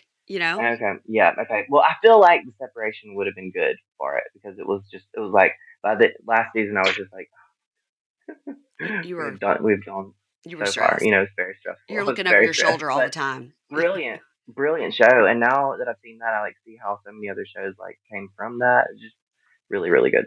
Yeah, you're so right. Not great content, really good like direction and producing. Totally. The visuals of it. The first scene of the whole entire thing is him coming out in his bathrobe to get the paper. I Yeah, know, just so cool. and that's how they end it. Making this bad dude the main character really something. Yeah, and you loved him and you rooted We for wouldn't him. have We wouldn't have Walter White if we didn't have had him. If we didn't have him first, didn't have had him If we first. wouldn't have had him, I have to tell you, I don't think you watch Vanderpump Rules, but um, Brittany is married to this guy Jax, and she is from Kentucky. And of course, hmm every podcaster that makes fun of her is like, "Jax, what you doing?" I mean, that is how she talks, by the way. She's just hadn't lost it. She does. This week, when they on the new show, The Valley, they were getting ready for a pool party, and she's like, "Jax, I need you to come up here and blow up this hot dog." And he goes, I can't. I got to go get ready. She goes, "You ain't done nothing today. You get up over here and blow up that corn dog." I was like, this makes Southerners look so Sounds like home. stupid. But God, I it know, was thank funny. you, but Yeah. You we ain't do did get nothing today. to like if you get some emotion in there, you really can like lose yourself in what you're saying. You have to watch out. Blow up this corn dog. Okay. All right. Back to Mike Stone. So, David says, this is in 1972 now. David says, Elvis came out of his room one night with a semi-automatic weapon drawn. So like it's just a AR and says, "If you don't kill him, Mike Stone, I will." Mm-mm. And Vernon calmed him down, and they said that yeah, he did have a hit out on him. It just was going to take one call to finish it. Can you imagine? Nuts. That's like so nuts. Nuts. And like the guns around, and that he was just like randomly shooting into walls and TVs. That was nuts. That's so Didn't like a wild. TV, would just shoot it. Yep, didn't shoot. Who was it on TV? He like didn't like him, so he shot the TV. Like Robert couldn't Goulet. believe that. Yes, which makes me think of Saturday Night Live. But Yeah, yes, he he shot didn't the TV like just Robert because he was on Goulet. If there. Robert Goulet came on the TV, you may as well go get a new TV because he's going to shoot it. Mhm. So this is where we meet Mindy Miller and Linda Mhm. Thompson. Now, do you know about Linda Thompson? I mean, what I learned from this documentary, but I don't know much else. Okay, let me tell you about Linda Thompson. Okay, Linda Thompson, I'm scrolling down. I got to go 4 pages down. I'm looking there. Linda Thompson is 70. Don't look her up. I'm going to tell you. Okay, I want you to be surprised. making sure I'm talking about the right one. Oh yeah, okay, The that one. blonde. Yeah, yeah, yeah. Yes, So Linda Thompson, every time they showed the a picture of main her, one she of sort that. of looked like a Stevie Nicks type. Mhm. She She's did. gorgeous. So Linda Thompson is currently 73 years old. She has been nominated for an Oscar and a Grammy and has an Emmy for songwriting. She was married, she was with Elvis Okay. from 72 to 76 when she was 22 to 26. She was married to Bruce Jenner, now Caitlyn Jenner, for 6 years. They have 2 sons. Brandon and Brody Jenner are her and That's Brandon and Brady Jenner's. mother. That's that lady from that show. Remember? Do you remember their reality show Yes. Yes. a long time ago? Yes. That's her. She was I also didn't realize married that. to David Foster. She was married to David Mhm. Foster, and they didn't have any kids together, but she wrote all these songs with him. She wrote like The Bodyguard. So she was nominated for the Oscar for The Bodyguard and the Right. Grammy for The Bodyguard and the Emmy for another show. She won an Emmy for all that songwriting she did when she was married to David Foster. I did not know that's who this person was, but I've known like that person from the what was the show? When the Brody when they had that show a long time ago. It was like Yeah, I the know. Hills time period, It was sort like of around in there. You know, something Malibu something something. about them, something Princes of Malibu, or maybe Yeah. even maybe that was it. I'm not sure, but I know her. I didn't realize that, and then I knew she married David Yes. Foster later than that. Yes. That's okay. She I was did not also on realize Hee that's who this Haw. was. She was on Hee Haw. Well, I did not realize this who this was, but that makes sense for how fabulous she was. Just like fat, dripping, fabulous. You know, like she was Fabulous. like one, just commanding the room and not concerned with She's lived a what life. anybody was She's thinking. lived a You could tell, life. and so that makes so much sense. That's who that is. That kind of closes that gap for me. I'm glad to do that. Oscar and Grammy nominated and has an Emmy for songwriting. So she's, Casual. That's why she. That's why she looked like that. yeah, she's like, this is Like why I'm on this. fab. She's like, Um, yes. so David says that, yeah, Elvis did love Linda Thompson, and all the girls think they're the only one, but hmm Linda was with him for four He and a said half. she was the closest. Yeah, he hmm said she was the closest to being the only one. She met him when she was 22. Elvis was 37. And David says Linda had self confidence. And that's what I think Elvis liked about her. She was very And comfortable, she still does. and she still does. And he loved Linda, but he still had girlfriends. But she was blindly devoted to him and took good care of him. And she says he was wonderful. He respected women. LOL. He adored his mother. And I like, She never heard of him abusing any women or being inappropriate or being a pedophile. And she says, he may have had dalliances, but he was not an idiot and he knew about the statutory laws. Sounds like he didn't care about the statutory it laws, really, Linda. really didn't sound like he knew about the statutory laws. And if he did, then what he knew about them was how to like avoid them. I guess I don't know. That was wild. But I wonder if he really kept all that from her. Do you think he could have? That he really did what? I mean, kept all that from her. I mean, I guess Oh, yeah. at basis you're keeping it from because you don't want to get in trouble with your girlfriend. You know, like that at minimum. Much less go to jail. So like, I guess maybe, but that's really a lot. That he hid a whole life from her. Yeah, he did. I mean, he said when he was 22, he told them 14 will get you 20. So, I mean, he always knew it. He always knew it. Yeah. So David says, I didn't like these young girls. I didn't like how he had these tastes for these young girls, 14, 15, 16. hmm That really made me sick. And I told Elvis I didn't like it. And he told me to mind my own business. And I just think it's a miracle he never got busted for it. I know, and him talking about that made me like real like if it made him sick, like and it looked like it did when he was talking about that, then those girls probably look younger than they. I don't know. I just can't like It's not like that. today where they're all Made Kardashianed up. I made mean, it too they're like in visceral, right? they're in poodle skirts. Right. I mean, It you know, so much that it made that it made David sick. Like about it. That's really intense. Really intense. So now we meet Risa Smith Gosson. She was Hmm. 14 when she met him. He was 39. And looked like a child. She looked She like was a child. She 14. did not look. She did not look older. Some of the other ones like looked a little older, but she looked like a child. So this was Risa was David's friend. And when Risa met him, of course, he was with Linda Thompson. And she brings out this blue jean and rhinestone coat that he bought her. He said they walked into a store together and she walked out with $3,000 worth of clothes. And wasn't in a coat. It was such a It coat. was, she kept I that, wonder man. when. It was something. And that coat would have done really well in like the 2000s denim era when we were doing Yes. denim on denim. It was like it was really. It was. She kept that coat. I would have kept that coat too. Um, I still have it. a few weeks later, And he one of, also bought her a car. yes, we're coming up to the car. He bought her a We're car. getting there. It's Yeah. wild. Um, So a few weeks later, one of his bodyguards called her and said he wanted to see her. And she said, I heard he and Linda weren't together anymore. And they asked Linda, and she laughs, goes, well, of course. So Risa says, yeah, my dad just dropped me off at Graceland to see him. David says he took her to the basement, and a few hours later, I went down to check on him. And I think it was about to commence, and I interrupted him. I know. It is not funny. It's like a very serious thing, but about to commence is as a like phrase for that. That's really Um, very funny. But the situation's not funny. Yeah, yeah. I know. He stopped that. That's really good. And Risa said she asked Elvis, why did he want to be around all these young girls? And he said, because he could just be himself without the pressure of what the world wants him to be. And she said, when I told him to, he pulled himself back. And I really thought he was a gentleman. Um, Mm. David says, let's go buy Risa a car. And David said, I thought, God. And Risa says, I'm 14. What am I going to do with this? I can't even drive. I know she couldn't even drive it. And what do her parents think when he buys her a car? I'll It's just be like a bitchin' Camaro or whatever. It was like, yeah. I know it was a Trans Am. It was like a really nice Trans Yeah, it Am. was Trans Am. And the author, the second author that we met, tells us these days he would be in jail with R. Kelly. Like, we don't know why I people mean, just like turn their heads. just so in jail, like so fast. It is really strange, and it makes me question society at large at the time period. Were we just like I don't know, really, really wild I mean, for that to be it so was really a thing. Like, lots of these rock stars and stuff had these young girls, lots of them.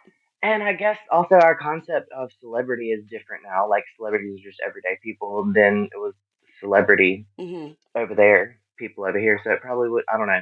Really, really wild that so many people were involved in this, and it just kept And the slipping through the parents. cracks. That's really Um, fun. The parents, most of all, it's really nuts. and the author, I think her name was Alana, the author tells us that Elvis really hated being fat and 40, and he hated being in Vegas, and this was awful for him. So Risa says that he would do these meditation sessions where he would talk to his mother and say, like, don't worry, mom, I'll see you soon.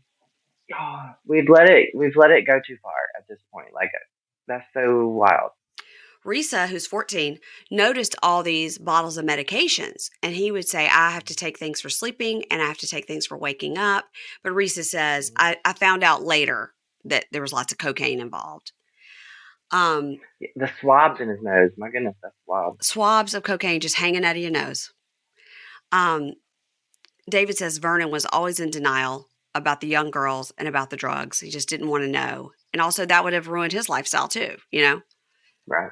Linda says, I saved his life many times. I didn't Mhm. sleep because I was so attuned to his sleeping. So I would make sure, when he was sleeping that he wouldn't, whatever, throw up on himself or whatever. Right. Letitia, the nurse, tells us he went to rehab 4 times for his addictions. And she said, I don't think he ever understood it. I don't think he knew he had a problem. I don't think he got it. I think he would just do it to make people happy. Now, Letitia worked for Dr. Nick and said, sometimes something would happen and I would wonder where he was getting this stuff because Dr. Nick prescribed a lot of medications for Elvis, and then they realized it was hard to have to like drive over to the Walgreens, so they just made Letitia's trailer the drugstore on the premises. Right. But so, Wild. but That's like Letitia's so wondering where he's getting serendipitous. the drugs, but he's getting them from Dr. Nick. I didn't understand that. So Dr. Nick, instead of writing prescriptions and Letitia filling them, he was like filling prescriptions and giving them to Elvis directly, and then he was also getting drugs from. Letitia? I don't know. That's the question is that were Letitia and Dr. Nick wondering if he was also getting them somewhere else. So he was getting his correct prescriptions and then also getting them from somewhere else. And then there was a dentist involved at some point. There True. was somebody was adding some things in there. Yeah. So, Did somebody say he was taking 33 sleeping pills a night? mhm, yeah. That's that's so many. That's so many. I couldn't even take half. Right? I couldn't even take half of one sleeping pill. It'd be A over for me. Benadryl, and I'd be out for the next Benadryl. 3 days. Like, Yeah. my goodness gracious. Linda tells a story about him passing out in his bowl of soup, and the doctor Hmm. ran in and gave him a shot of Ritalin, and that didn't even wake him Which, up. which is like a shot of Ritalin was the solution to being passed out in your soup. My lord, that's David something else. tells David says that Elvis one time pulled a gun on him for trying to take his medications away, and David told Dr. Nick, "You're doing this. You're the one that's killing him." Hmm. Now, Letitia says, this is where Letitia lost me. Landon, I know you like Letitia, but here's where she lost me. She said Letitia is I'm not standing up for Letitia. she's a medical Just saying professional. I know her. She says, "No, I don't think he was an addict. He was into controlled medication and he felt he couldn't do his job without the medications." Letitia, Which that's is the definition of an an addict. addict. You just defined an addict for us, but thank you. She Thank you. says, And I think he had an addictive he had he was an addict not just to yeah, drugs, it seems like he was an addict to like impulse and like had such poor impulse control. It's like really defined most of this whole story is just yeah. like addiction to the next And the one high time he of was ever whatever the turned high is. down when he was 16, he kept that with him his whole life. Right. And never he never got past it. So, But yeah, she danced around that. Letitia. Come on. Letitia, come on now. Elvis told Linda that his biggest flaw was that he was self-destructive, and Linda talks about the other women. And after 1 year together, he told her, "Okay, now we've been together 1 year, but there's going to have to be other women. They're just like I can't do this like this." And she said, "So I knew there would be other women, but the only one I was ever slightly jealous of was this woman named Sheila because he once introduced her on stage as his Hmm. girlfriend, but I was living with him, Hmm. so I didn't really care." Now we get Mindy Miller. Mindy Miller, she was the one that was an older lady, was beautiful. She was very tan with dark hair. She's a lot here at the Hmm. end. She looks very elegant. She met Elvis in 1975 at a party at his house. She was 24. And she said, "My whole thing was there's no party, I'm the party." And a lot of guys were asking her questions. She felt like she was auditioning to see if she would be good enough. And then Elvis walks in and David goes, "Oh, yeah, Mindy. Mindy thought she was the only one." And Elvis asked her to be his girlfriend. And of course, Mindy thought he broke up with Linda, but she hadn't. And Mindy says, on our first date, we read the Bible and we bonded. And on the second date, he said, "Come with me and be with me. You come on tour with me." Linda goes, "Oh, yeah. If I missed one tour date, there'd be a dalliance. There'd be another girl." I mean, She did. Linda knew what was up. She knew what was up. She's not a fool. Mindy says, he was a great kisser. We had a very romantic relationship. It was not a mothering relationship. It was romantic. So she's kind of trying to slam on Linda a little bit because Linda kind of mothered him. Right. Linda said very few women had staying power. There was Anita, there was Priscilla, and there was me. I got tired of it. I heard about rumblings about the girl in Memphis, and I left. In walks Ginger. So She did.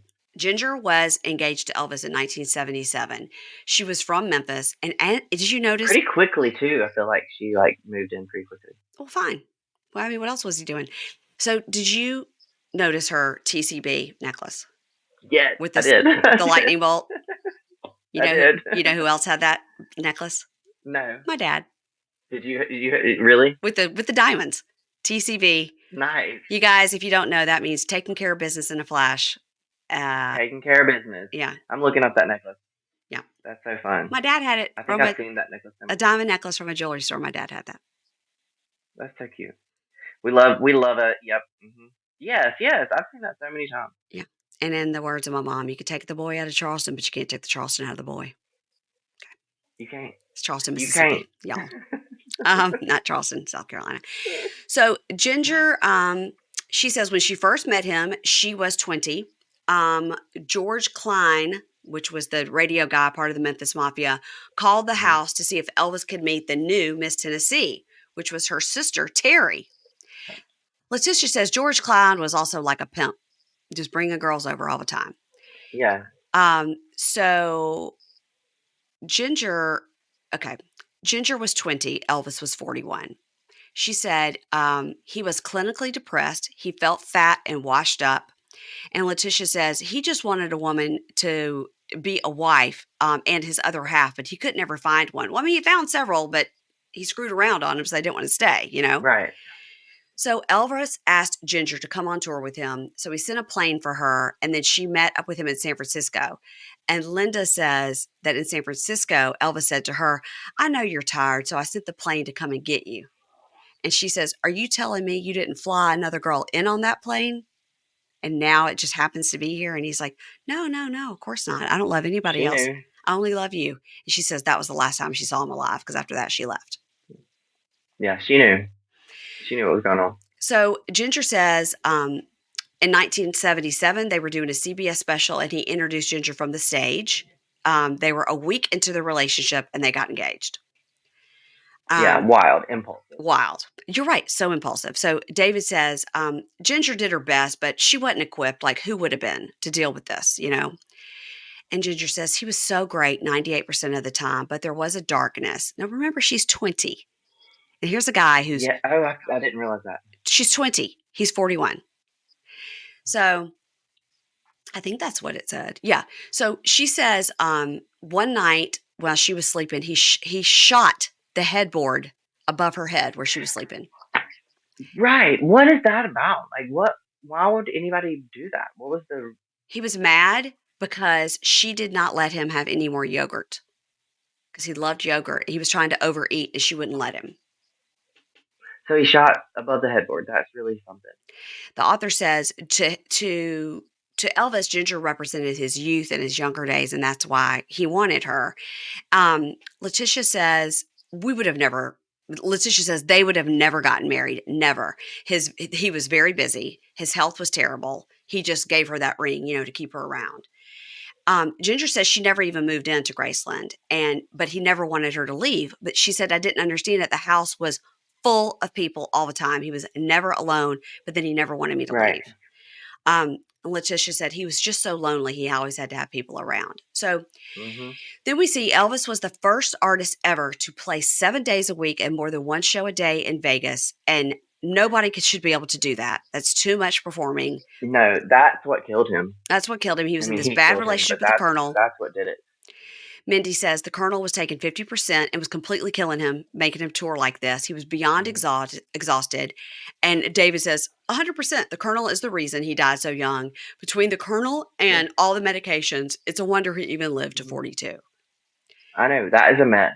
I don't know why anybody would think a human being could do that 7 days a week. That's something. And then, like, probably 2 shows on Saturday because of That's the really, tourists. and one show is a whole lot, and then he Yeah. has to think about that's really a whole lot. And even if you love to do anything, you You're can going do to learn to anything hate like it. 7 days You're a going to learn to week, hate it. right? Like that's Yeah. really that's way too much.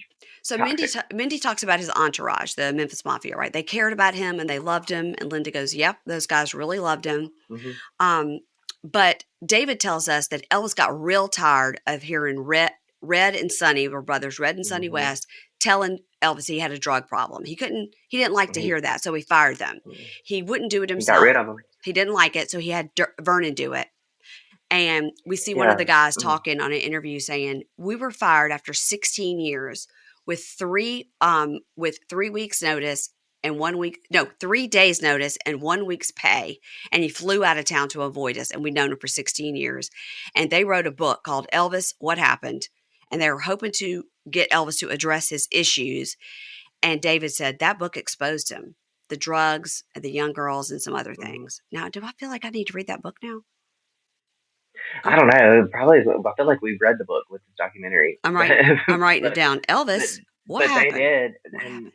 and that is wild too. And the way he was just didn't have much of a backbone, and we are Southern, so I relate to dancing around an issue. Me too. But there's a point that you have to.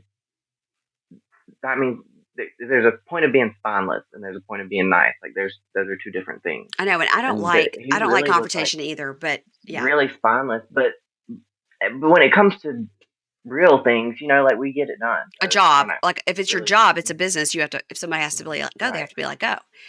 So Mindy says, he was so upset. Like, how could they do that to me? And Linda said he was just in denial. He was in denial about the drugs.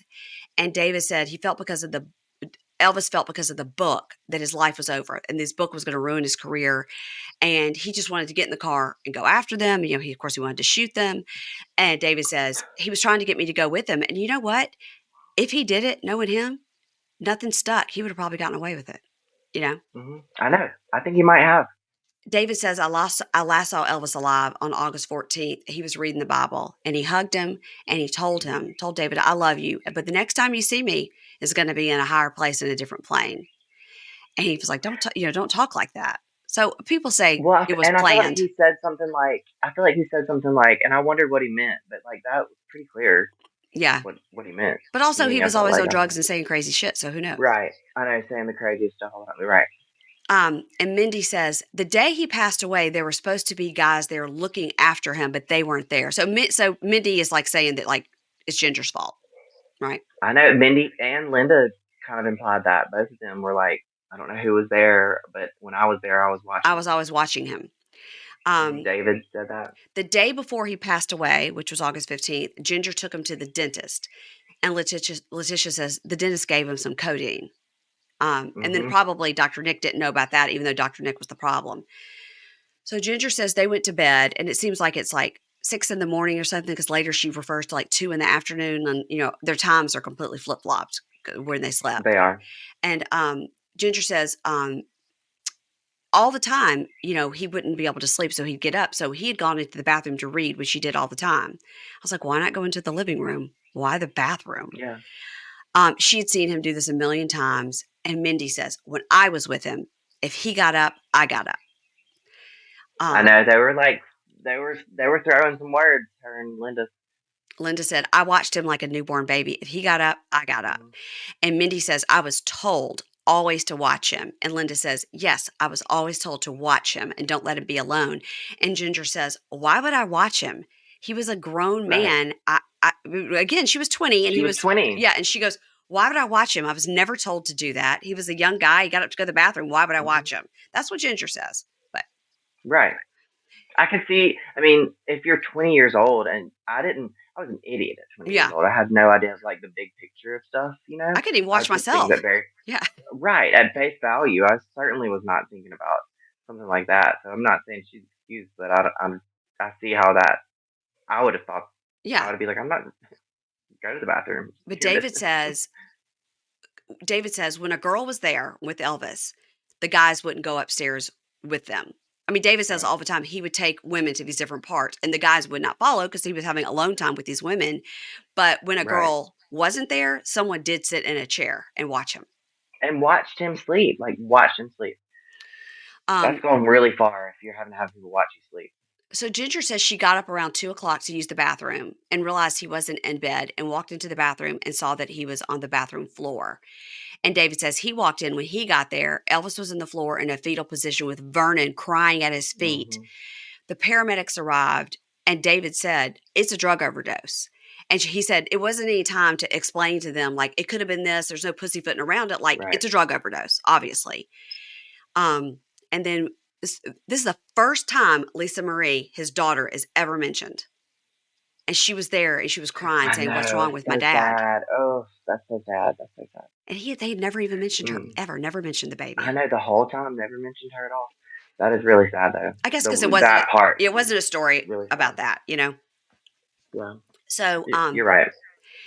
Ginger and David both say there was a lot of finger pointing about whose problem. Ginger's like, people were pointing the finger at me, and David's like, oh yeah, people were blaming Hmm. Ginger, but it's not her fault. And Letitia, the nurse, says at the end of the day, Elvis is responsible for Elvis's own death. Hmm. Um, and David said, I think that Elvis did not want to walk back on a stage and face the people with what was written in that book. He knew he had a failed marriage. He had hurt so many people and he just couldn't go on. And I believe he woke up that morning and premeditated taking the medications that killed him. I wonder. I feel like we'll never know because it's such a thing where you can. I mean, it's just so easy to overdose on stuff like that Yeah, on and then the accident. doctor So giving him it's codeine on top of all the other stuff. right, You drank the whole bottle of such an codeine, easy that'll do thing. it. Right, and he might not have and had the intention of Yeah. doing it. You know, like I don't know. It's really something. Mindy says definitely, the drugs are what killed him in the end. And Linda said it was just the disappointment. Life had just piled up on him, and the drugs had taken its toll over the years, and this was going to happen eventually. And This was a yeah, long time coming. it was 20 years of doing drugs like that. Hmm. Of a mess of a life, like a mess. It was a mess. And David said, this is the final word of the whole thing. David says, it was very hard for him to be Elvis, and he always wondered if people would love him if they knew he was human. I thought that was very poetic. I just got chills. Um, Overall, I would say this was a very good documentary that I cannot believe I didn't know about it when it came out in November. I know. I didn't realize it. Like I thought it was like brand new but I guess a lot of Elvis stuff kind of got drowned in like Elvis movies presses around that time period. That Priscilla movie came out. I don't know, but I didn't know about it either. So I'm glad that we got to watch it. It was such. I love a good documentary, even when the content is not that. It's like not fun to watch that, right? But I love to learn stuff about behind the scenes. It was really, really fascinating, and this was it humanized everybody so much. This Yeah, documentary, like, really humanized them. I just think that it's interesting that they had all these people in it. Like shocking that Letitia the nurse is in there. Linda Thompson, huge Ginger. They got them all. They got them all. The only person not in it is Priscilla. I mean, Lord, she's been through Right, enough. Um, right. Let her be. Let her be. But they did. I mean, they had so much. They They had to did. have gotten approval from the estate, which would have been, which Hmm. is Priscilla owns all that stuff because they couldn't have had access to all that footage if you don't have access. The estate Yeah, has to give the access. yeah. They did a really good job with it, and I wonder how they approached it. Like, I wonder if they went into it thinking this was the story they were going to tell, or if just as they were doing those interviews, the story came out. I feel like it's a mixture of both of those things. That's a really interesting question. I wonder if I should try to get that Well, produced. there was so many like shocking things throughout it that were like just products of the story, like that were Hmm. just came out. So I feel like I don't know, I feel like there's documentaries on documentaries within this one documentary. So I feel like it came from them. I feel like they sat down with these ladies and were like, "Tell us about your time with Elvis," Yeah. and this is what happened from that. It's interesting though, because both of those authors seem to, this was sort of something they had written about extensively and knew, you know. So Definitely. it could have been they were trying to piggyback off the success of the Elvis movie to make a documentary about the women. And then as Mm, they started to research more, there's a real story here. It is interesting yeah. too, because Priscilla, as the owner of everything that involves the Elvis estate, would have had to Uh, approve to give all the footage, and it's interesting because she would have had to known what the movie was about to do that right. and approve it. And she would have written into the contract like, "I have to approve it." The final thing, like Yeah. probably final approvals and everything. So I don't know. She's probably Unless like it's like, is she's there probably like, something "Yeah, about tell it." like public? Is certain stuff after a certain time period public domain? I don't think so. I think it's privately owned. I don't think so either. Yeah, you're so right. You're so right. Um, Yeah, I know. I don't know. I'm glad for her to have done that though, because she certainly let the story be told.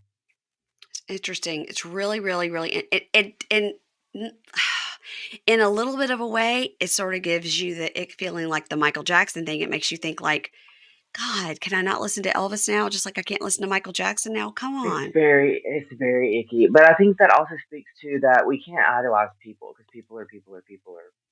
I mean, people Yeah. aren't pedophiles. That's not Not excusable. generally. But like, Yeah. I think right. Like, I think it speaks to like that. It doesn't matter how big of a celebrity or how famous they still are people, and he has his people struggles. And when you are that big and that powerful and that influential, people aren't going to tell you no. And this is what Yeah, here you go. This is what happens. It's a tragedy on so many fronts. it is. Oh, Landon, well, let's talk about something more exciting. What's going on with you? Because you are just such a worldwide celebrity now. Tell me what's happening with you. Just doing it. It's the craziest thing. I just turned in my manuscript for the book that'll come out in March next year.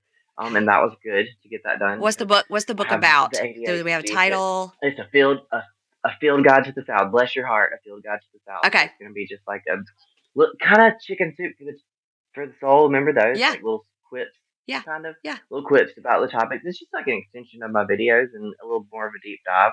But it's been really fun getting that all out in words, and I didn't believe I would be able to do it, but I did. I did it. I couldn't believe it.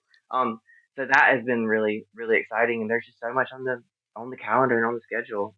And I'm down for all of you it. told me you went and did stand up, and that is so hard. I'm so proud of I you. did. I just did stand up, and I had a great time doing it. I just love telling stories, and I love talking to people. And that's how I just treated it. I'm like ignorant enough to not know what could go wrong. Like I'm ignorant enough to to do that, blissfully ignorant. And it went really well, and I want to do it again a lot more. I've got a few more opportunities coming up, hopefully. So that's it's all just so exciting. Like since last time we spoke, the New York Times article came out, and Yeah. that was nuts. Yeah. And it gets more fun and more fun every day. I'm just grateful every day. I still don't believe it. Like every day, I still am kind of just like, how did this happen to me? I don't. It doesn't register. But I'm having a great time. And right now, we're doing our dessert showdown, and that's fun. I love to like do silly. It's like so funny. And now you get this being from Mississippi, like how seriously people take competitive sports here, Oh, yeah. and applying that to food. It's just hilarious to me. I'm having a great time. I'm having a great time. The community that is there is just fantastic, and it's so much fun. What are our finalists in the dessert showdown? We are with I know blackberry cobbler's in there. I think sour cream pound. I think it's blackberry cobbler and sour cream pound cake, and then banana pudding and I've forgotten the last the who's Landon, it banana has to pudding is be again. pecan pie. It's not. They got voted out. It was Oh, really a mess. It's been a whole mess. It's been so shocking. I've gasped every day when I look at the results. I've even like wanted to be like, well, I could just lie, but I can't. I'm like, no, I'm gonna be serious about it. When strawberry shortcake got put out, I was like, oh, how could that have happened? a But it's like warm hilarious pecan because pie with the ice cream on top. Oh, it's yellow cake with chocolate icing. Can you believe that? no. Who are these people voting? Well, my audience is like not just Southern, so I feel like that might be part of it. But also, I think like last year, peach cobbler won, and I think that's hilarious. And I didn't think peach cobbler would win because peach cobbler isn't like a standout. It's very good. We love peach cobbler, but it's always just peach cobbler is there. Like there are peach cobblers, and I feel like yellow cake with chocolate icing is kind of sneaking up because of that concept. Like yellow cake with chocolate icing is prolific. Whether it is like the thing that we're craving, it's there a lot of times. So I feel like maybe that's showing up a lot. I don't know, but the results it's hilarious to me to like watch all this and see the comments. People just upset, so upset I'm upset right now about about their pecan pie, and favorite. I haven't even. I know. It is worth going to find the dessert showdown videos and looking through the comments. It's hilarious, Oh my hilarious. gosh! All right, you guys know where to find Landon. He's on Instagram and TikTok at Landon Talks. Don't fall for those fake TikToks. Landon, I had to I send mean, that my to lord, you. I know them so wild. I finally got verified on TikTok though, so that's helping. Like, it don't if it's not, and I would never like message anybody and ask them for money either. That's so crazy that people do that. That's like a Yes. wild thing. Like just so wild. I hope people don't fall for that. It really bothers me. But finally got the blue check mark on there. So Okay.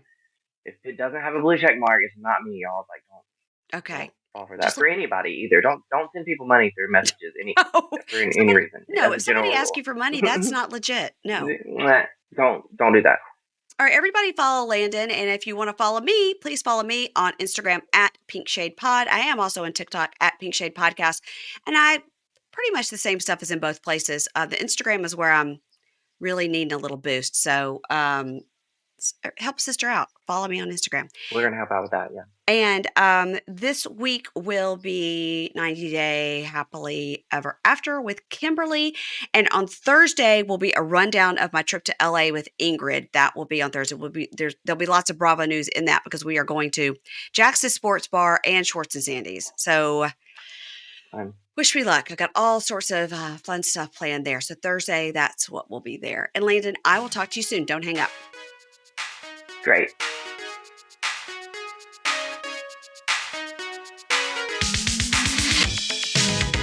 Ads not read by me, Mary Payne, don't necessarily reflect the views of Pink Shade. If you'd like to listen to ad-free, you're going to go on over to Supercast or Patreon, and you can find the links to Pink Shade Prime at pinkshadepodcast.com.